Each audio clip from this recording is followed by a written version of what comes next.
மிச்சமா இருக்கும். நான் குழம்பு வச்சிருக்கேன் இன்னைக்கு சாம்பார் தாங்க. இருந்தாலும் வந்து ஒவ்வொரு டைம் வந்து நான் வெறும் இந்த கிரேவி மட்டும்தான் வைப்பேன்.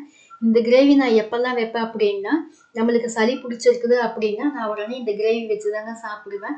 அப்படி சாப்பிட்டோம் அப்படின்னா, இதில போட்டிருக்கிற அந்த மிளகுலாம் இருக்கிறதுனால சளி, காய்ச்சல் எல்லாமே எனக்கு சரியாயிடும்.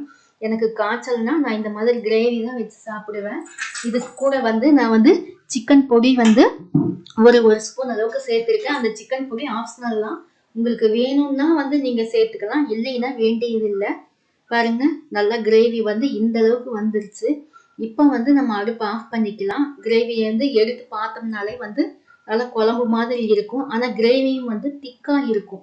நம்ம வந்து அந்த வெங்காயம், தக்காளி எல்லாம் நான் சேர்த்துருக்கேன் பார்த்தீங்களா? அந்த மாதிரி வந்து அந்த அளவுக்கு நீங்க சேர்த்துனீங்கன்னா கிரேவி பாருங்க எடுத்து ஊத்துனோம்னா நல்லா திக்கா இருக்கும். தண்ணியாட்டம் தான் இருக்காது.